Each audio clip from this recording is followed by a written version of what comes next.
All right, welcome everyone to this seminar of the Democracy and Governance Research Group at the University of Groningen. My name is Dr. Benjamin Leruth. I am the coordinator of the Research Group on Democracy and Governance, and it is my great pleasure to welcome you today to this first webinar of a series on Europe's external threats and challenges. And today we are going to focus on Russia, which is a country that has posed a series of challenges for the past decades now to the European Union. And we are very lucky to have two in-house experts who are going to give talks of about 15-20 minutes on their areas of expertise. First of all, we'll have Professor Hans van Koningsbrugge, who is an expert working, giving a presentation today on is the Russian society sustainable? And then we will have Dr. Lisa Gaufman, who is going to talk about the transformation of Ukraine's image on Russian mainstream media. As I said, this is the first seminar of a series. We will have another webinar on China soon, and you will be informed of this through our mailing list. If you have not signed up for this, I will get the link in the chat in a moment for you to sign up. This webinar is going to be recorded. We are not going to record your questions that will be included in the chat. So if you have any questions or comments, feel free to mention them in the chat. We'll have about 10-15 minutes at the end of this hour to go through these questions with our two experts of the day. So that being said, I will give the floor now to Professor Hans van Koningsbrugge. Thank you very much for being with us, and the floor is yours.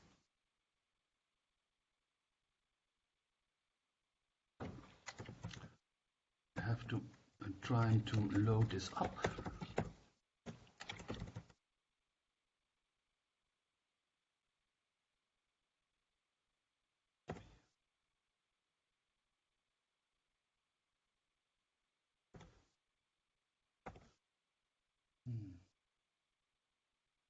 I need some assistance, I'm afraid. If you can, you can go to the right browser. If you share your screen or program. Right browser. Disable all, accept all. I have to go back, I'm afraid. No, I'm here. Oh, this is, oh, that's not good. I go back now.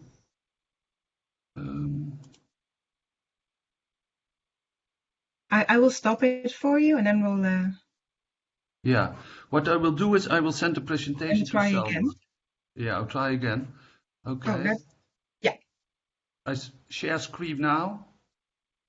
I go to Microsoft PowerPoint and then. Okay. Yes. Yes. Yes, we can see it. Yes, that's perfect, Hans. Thank you. That's great. Thank you. So my topic of today is the Russian model sustainable? First, of course, we have to ask, what's sustainability? Well, in my view, that's a state or society that's capable of being continued at a certain level. And, well, of course, sustainability you have in full democracies, the Netherlands, Scandinavia, Canada, or harsh dictatorships, North Korea, Saudi Arabia, Eritrea. And between that you have a group of countries, well, probably somewhat unsustainable, with revolutions, uprisings, coups, civil wars, authoritarian states, like Russia, of course. So, the background today for me was, I started with this book, Why Nations Fail, from 2012, from Acemoglu and Robertson, The Origins of Power, Prosperity and Poverty. And my question was, what's the reason that some countries fail and why not? Well, they have three explanations: geography, culture, history, or ignorance. Well, geography, well, it's quite easy. You can imagine it's difficult to build up a state like Bangladesh when there's a climate of cyclones, or you are living in a desert or whatever. So geographical circumstances, climate reasons are important. There's of course culture, national and religious culture, and critical junctions. That's when a country takes the wrong road in history. I will come back to that. And ignorance, lack of knowledge, specifically of economic understanding of leaders. Well, for instance, the 19th century Russian resistance against railroads, or the disastrous economic policy of Gorbachev. Well, that's a main reason for instability and unsustainability. But there is a third point, and that's institutions. It's important to look at the way states are organized. And Acemoglu and Robinson in 2006 made some kind of, they came to the conclusion that there are two types of institutions, inclusive and extractive institutions. Extractive societies are stable until a threat creates a clash of interests between the elite and poor population. And what's happening then? Well, when the elite is committed to share power and its resources, then you get democratization. That's possible. Inclusive institutions are responsible for sustainable growth. And they, of course, they are inclusive. So it's not about only the elite, it's about the people. And they require a capable and centralized state and a strong society, but also guaranteed proper property rights. Judiciary is very important. So when there is an impartial judiciary, there is an incentive to invest. Well, of course, that's highly important in the field of economics, but also in general for the society. There should be a good provision of infrastructure and education. That's important for building up your economy and your society. There should be a control of society over the state, not the other way around. In Russia, it's the other way around. The state controls society. And therefore, there's a lack of democratic power. And there should be a state monopoly on violence. So, these are absent in extractive institutions and in states which have features of extractive institutions. So the question is, can you have growth under extractive institutions? Is that possible? Well, you can have a leader which is capable, of course, and can impose rules, who is able to promote some kind of mobilization of labor and resources. Then growth is possible. You saw it in the Soviet Union. Growth is possible. In China, it's the same. But it has to be, when it has to be sustainable, then property rights should be in order. Impartial judiciary should be there. There should be enough innovation. Elite should not be closed but open. So you can have a dictator who is able, but to get a sustainable growth, it's different. The weight of history, yeah, that's very important. I'm now talking about Russia. Don't forget, if you talk about Russia, there is a separate historical development from the West. And this separate development is more or less 300 years. So between 1240 and 1550, there was almost no contact between Russia and the West. So the West had a separate development. Russia had a separate development too. I take one example, the idea of Renaissance and also humanism, later on Enlightenment. Well, it put human beings in the center and not religion. In Russia, that was not the case. Important is to notice that Russia looks at the West from a Byzantine perspective, and that's a hostile perspective. If today you are in Russia and you, for instance, you tell that you are a Roman Catholic, well, that's not liked. I talked about critical junctures. A critical junction is, for instance, the murder of Tsar Alexander II in 1881. Why? Well, Alexander didn't only tackle the problem of serfdom, which he abolished in 1861, but also he wanted to tackle the problem of autocracy, which was and is dominant in Russia. And he wanted to be a constitutional monarch. And at the day that he was murdered, he had this new constitution in his pocket of his jacket. Unfortunately, he was murdered, and his son said, okay, is this the reward for all the reforms my father did? Okay, I will be an autocrat. Well, that was a critical junction. So small differences can create large differences later on. So we saw 4 reasons why nations fail and nations not fail. And institutions are highly important. And the more, they can be a key to success when they are inclusive, because they foster inclusive economies. This is a headline of The Guardian of 3 years ago, and it's a little bit what I wanted to tell you about today. The Russian economic model.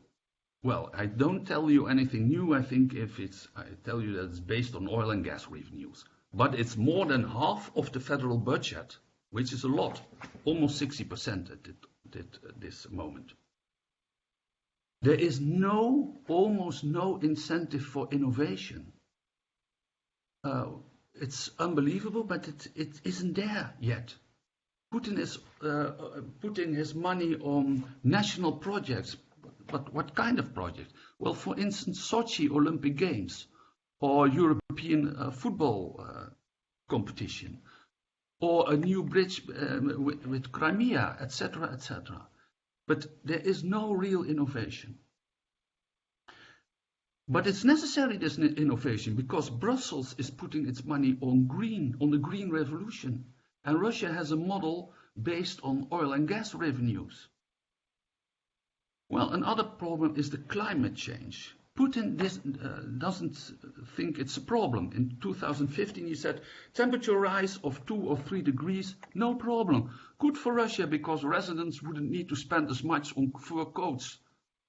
That's crazy, of course. There are high expectations. If you talk in Moscow about this, there are high expectations of an open Arctic seaway to China. But one forgets about the melting permafrost, and that this will have disastrous consequences for the infrastructure in the eastern part of Russia. It's simply forgotten, and nothing happens. There is also extreme inequality.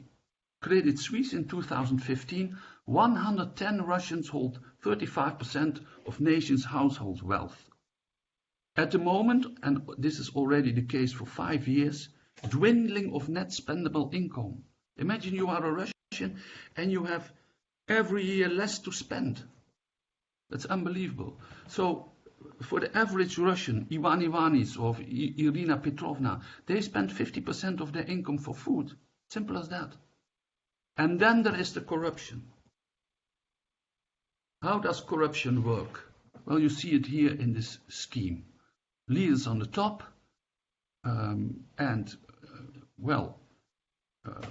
being in contact with bureaucrats, legislators, and etc. So the Russian society is corrupt. Well, I don't think that's anything new. But you have the grand scheme of corruption, the bureaucratic corruption with the bureaucrats, and the legislative corruption when enacting laws. And then the political model. only allowed opposition is possible.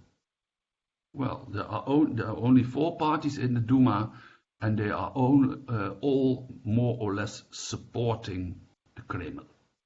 The Duma is not more or less than a stamping machine for laws at this moment.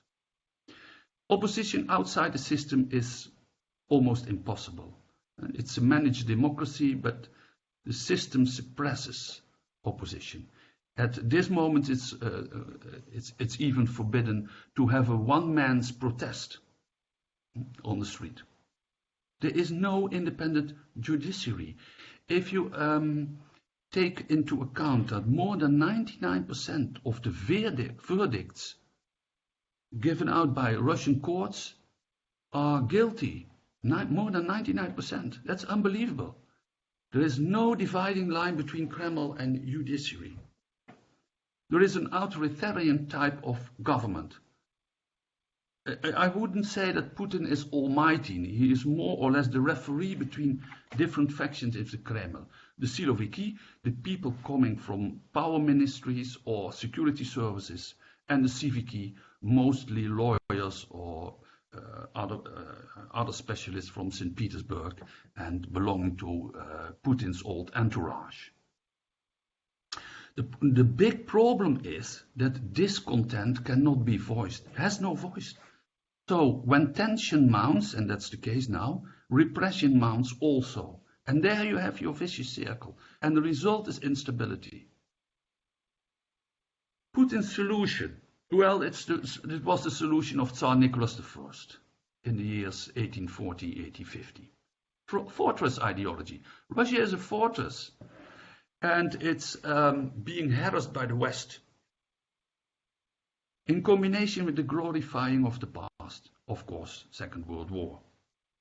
And the West, othering, a hostile, pernicious, liberal part of the world. And sable rattling. So if you, I would recommend to you the book of the Marquis de Cutine. It's also in English, and there's a translation in Dutch. It's published in 1839. And it gives a fair account of Russia at that time. And, well, if you read it, you will recognize a lot of Russia today, I'm afraid. But we are also talking about threats. And measuring is knowing. So I thought, let's compare the Soviet spending in constant dollars with the Russian military spending. And you see, you can't compare it. Russia is less spending, much less spending than the Soviet Union. And look at this.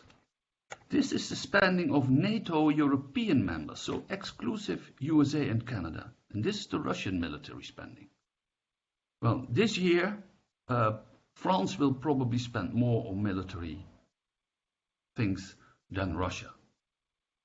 So there's some, well, there is, of course, Russia is threatening his neighbors with saber rattling, but see it in a context. How to go further? What are the problems from the Russian point of view? Well, there is the introduction of Western economic and political model in the period 1991-1993. That ended in disaster. I always tell my students, this was the only phase in Russian history that the Russian elite, without hesitation and without restrictions, choose for the Western economic and political model. Well, it turned out to be a disaster. We can't explain it now because it takes some time, which we don't have, but it was a disaster and it's felt until this day. One of the reasons of the popularity of Putin at this day is this. Second thing, expansion of NATO from Russian point of view was against promises of the West not to enlarge NATO in exchange for German unification. From the Russian point of view, there was such a promise. I always doubted that. I even discussed this with the Russian ambassador in The Hague. And I said, okay, show me the formal contract, the formal treaty of this. which there is not, of course. But I started to think differently when a student of mine produced an MA thesis with recently published American archival materials, new sources. And that convinced me, well, probably the Russians are right regarding this. Red lines. Already in 2006, Putin has told NATO that Georgia and Ukraine membership of NATO are red lines, not possible, not acceptable for Russia. I talked with de Hoop Scheffer about this, and he said, yeah, in 2009 in Brussels, we started to think that these were red lines for Russia. Well, excuse me, this was already the case in 2006. Then there is also important, the traditional Russian security thinking. It's mostly 19th century, but it's still there, and it's based on buffer zones. And with the loss of Ukraine for the Russian world, well, a large part of the buffer zone is gone. What should we do? That was also a part of what I should of my topic today. Don't expect enormous changes in Russia. Most Russians are not interested in the political system, but simply in daily survival. Political participation will stay low. And the idea that Russians will embrace Western democracy and the Western political system is simply naive at this moment. But we should stay in contact. Russia is basically less stable than it seems. We don't need an unstable Russia. Promote people-to-people contact. That's a great idea, and it's one of the key features of the Dutch foreign policy regarding Russia. But be pragmatic. If the Kremlin misbehaves, be firm. Give your opinion. And regarding Ukraine, and that's, I come back to what I earlier said, promote the creation and cultivation of inclusive institutions. For instance, the Prozovo system. That's a system which is quite transparent, of government tenders. So it's good. It's easy to see who get the tenders and why. And punish oligarchs, Kolomoisky, Medvedchuk, what the Ukrainian government now is doing. That's important. And regarding Ukraine and the West, don't promise too much. Don't promise that they will be an EU member in short time. Don't promise that they will be a full NATO member in short time. That was my story. Thank you very much, Hans, for this very good presentation, especially the historical perspective. And I think the bridge is really well set for Dr. Lisa Gaufman now to talk about the transformation of Ukraine's image on Russian mainstream media. Lisa, the floor is yours. Thank you very much, and I hope that Selma can share my presentation, which unfortunately my computer does not allow me to do. So thank you very much for inviting me to this panel. And as you know, I will be talking about Russian-Ukrainian relations. But first, I just wanted to emphasize that Russia is, in fact, Europe. It's not an external threat or challenge, it is an internal one. Russia is not a member of the EU, but it's still a part of the European cultural space. And if you don't believe me, try watching Eurovision. Russia is there. Also, it might be considered an enigma, although I'm surprised that Bismarck would say that, given that he spoke Russian. And I think that the mystery really fades away once you learn the language. And I hope that our students from European languages and cultures can contribute to that, especially the people-to-people contact that Hans van Koningsbrugge just mentioned. The topic that I'm going to touch upon today is related to Russian-Ukrainian relations, and specifically the military buildup that happened just several weeks ago on the Ukrainian border. That I have to say was worrying me a lot, as well as a Russia expert. And this is a screenshot from the article from the Foreign Policy magazine 2016, when there were a lot of experts who were wondering whether after the annexation of Crimea, there's going to be a new world war coming up. And they would argue that this Third World War would start, in fact, in Latvia, because this is yet another post-Soviet country that has a large Russian-speaking minority and that has the potential of being overrun by the seemingly aggressive Russian foreign policy. So, so far, thankfully, those fears have not materialized, and obviously now we have a different American administration in power. But just several weeks, there were a lot of concerns. Also from my side about what will happen on the Russian-Ukrainian border. Selma, could you do the next slide? So the main reason what got me worried is the actual coverage that you could see on the Russian mainstream media. And the military buildup was not just alone on the border, it was also on the mass media level. And what was worrying me specifically was the coverage that showed repeatedly showed some alleged shelling by the Ukrainian security forces of the Donbas area. There were several reports of children being killed by the Ukrainian security forces, by the Ukrainian army. And that is the kind of narrative that I've heard and seen before. And specifically it was specifically acute around the annexation of Crimea and the Euromaidan that happened in 2013, 2014. Selma, next slide, please. So the way it was accompanied on the Russian media was by the so-called fascism narrative.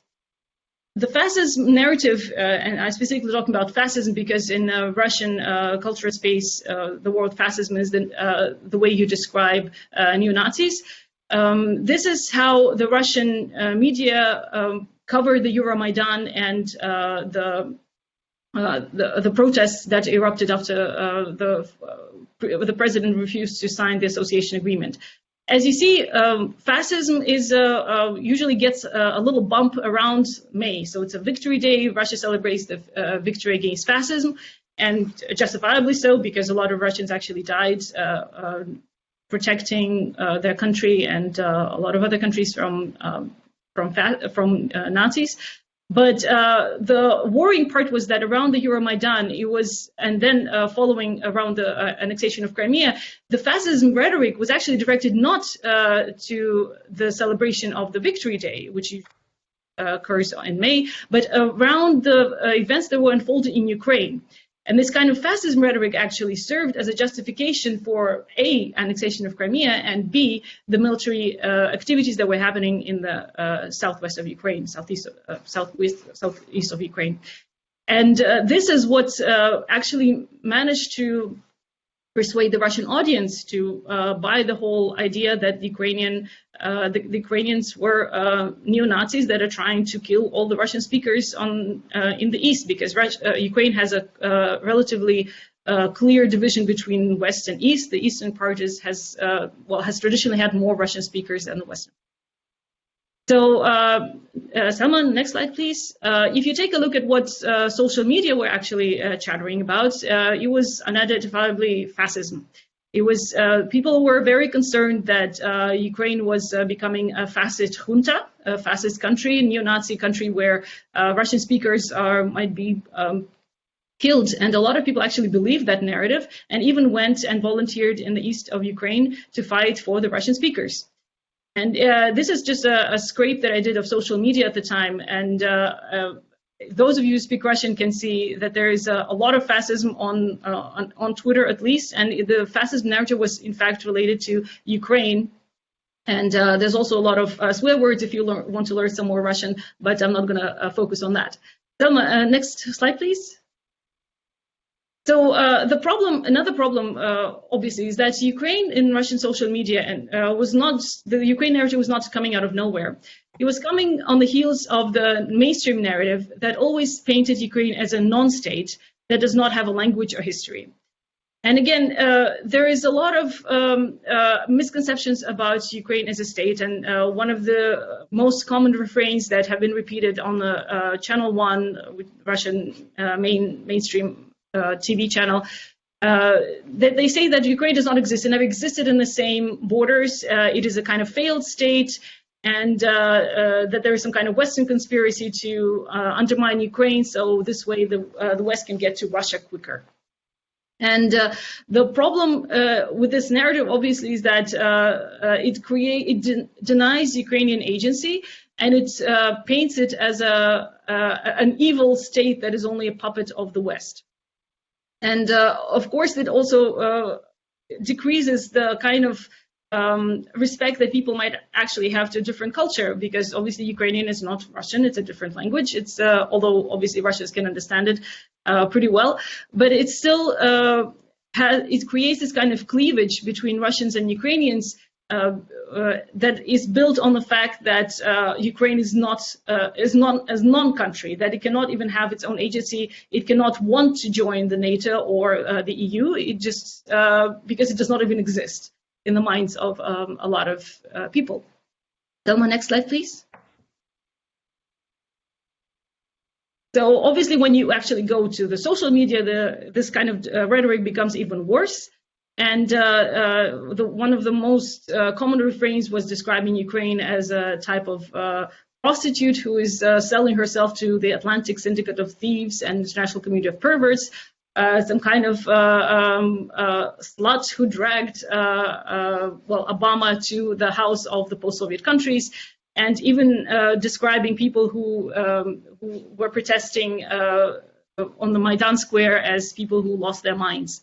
And obviously that all compounded rhetoric was quite aggressive and dangerous for not just the international relations, but also the relations between people, Ukrainians and Russians, because obviously a lot of Ukrainians actually, there are mixed families. A lot of people have relatives in Ukraine and in Russia. A lot of Ukrainians actually go and work in Russia, and a lot of Russians go and work in Ukraine. So this kind of connections were really harmed in this kind of state promoted a narrative of Ukrainians, all Ukrainians virtually being Nazis who are, just want to kill Russian speakers.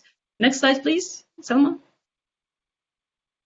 And one of the ways we can assess whether this propaganda actually worked is a study that was carried out by Mikhail Alexeyev and Henry Hale in 2016, where they actually tried to ask the respondents whether they would be opposed to their family members marrying migrants belonging to ethnic groups other than their own. And as you see, the Ukrainians here, this was one of the biggest changes in terms of xenophobic attitudes here. So almost 15% of Russians suddenly did not want their family members to be married to Ukrainians anymore. And this was quite a change. And you can see that even the anti-Central Asian xenophobic attitudes were sort of mitigated by the anti-Ukrainian attitudes. Now, of course, this kind of went back to the previous days, but the time around 2013, 2014, 2015, the anti-Ukrainian sentiment was extremely high among the Russian population, to an extent that they did not even want to see Ukrainians as family members. And I'm looking forward to Henry and Mikhail expanding their study to see whether this is actually still holds. But my guess would be that the anti-Ukrainian statement definitely faded quite a bit. Next slide, please.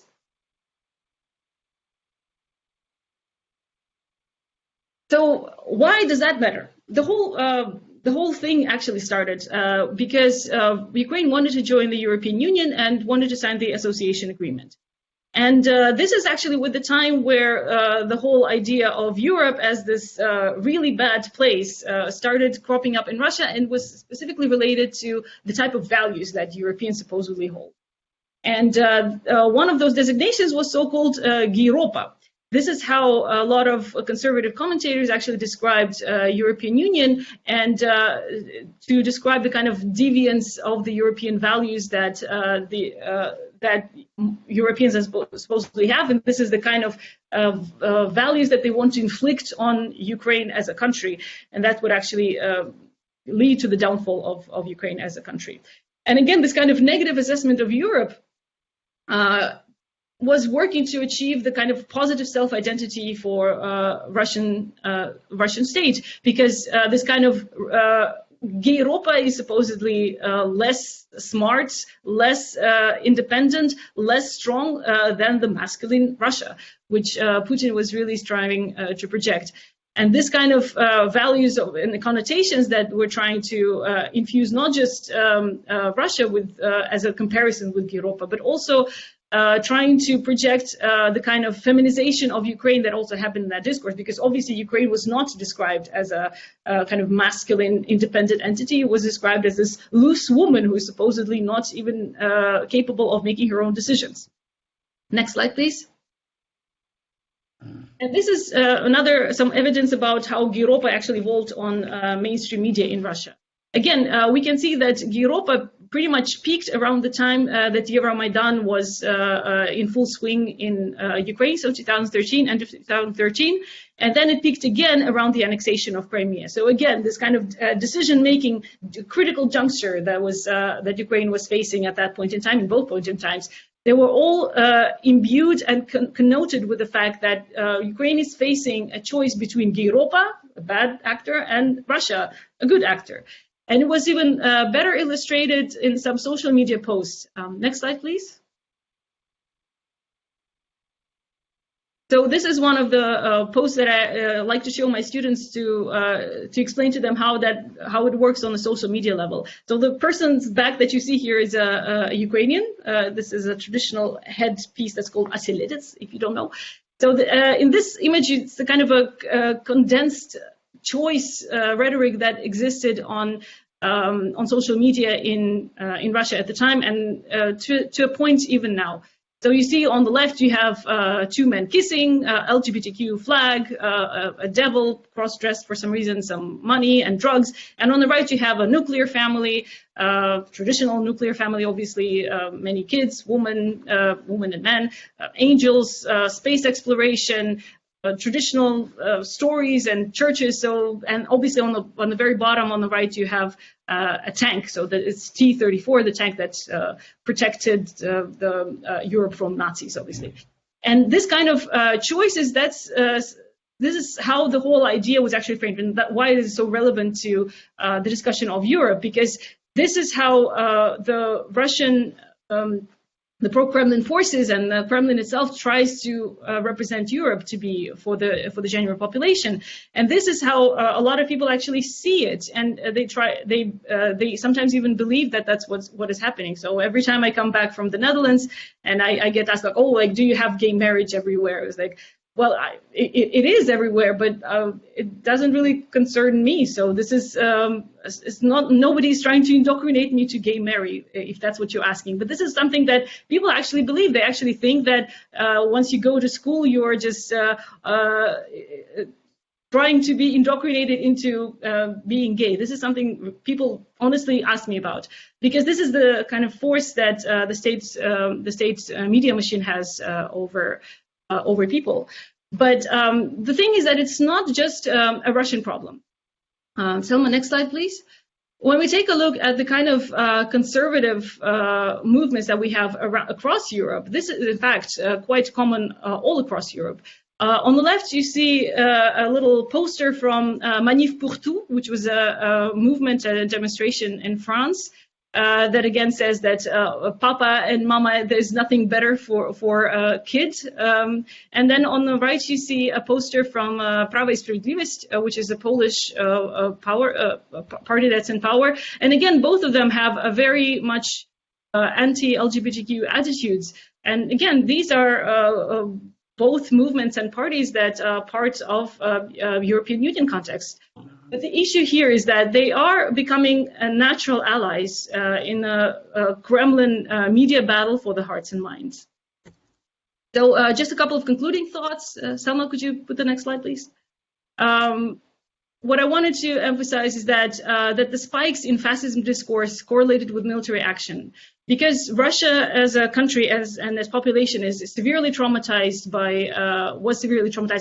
is still severely traumatized by the Great Patriotic War and the fact that so many people died, so many family members died defending their country from Nazis, and who were trying to liberate concentration camps. Unfortunately, a lot of them actually went back to the Gulag camps after that. But this is a trauma that still exists in the Russian collective memory. And this kind of discourse is extremely effective on the Russian population. And that's why whenever you see kind of spikes of fascism discourse on Russian mainstream media, this is a cause for concern. And that's why I was worried back in April. But now we're back to normal, to the slightly less militaristic rhetoric, which makes me sleep better at night. Another issue is that the Zelensky election. As you know, Ukraine has a different president since 2019. Volodymyr Zelensky is, in fact, a Russian speaker.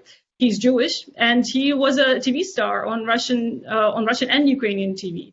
So this actually makes it so much harder to mobilize the same level of anti-Ukrainian statement, because Zelensky is just not the kind of poster boy for anti-Russian politics that let's say Petro Poroshenko was before.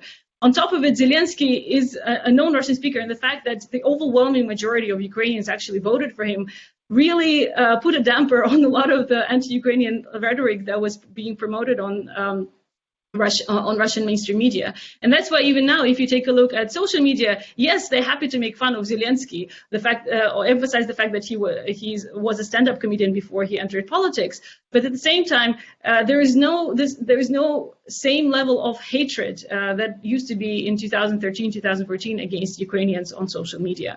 And this is something that obviously Ukrainians did by themselves. There was nothing that the Kremlin could spin around the Zelensky election that could turn him into some kind of neo-Nazi junta member. Yeah.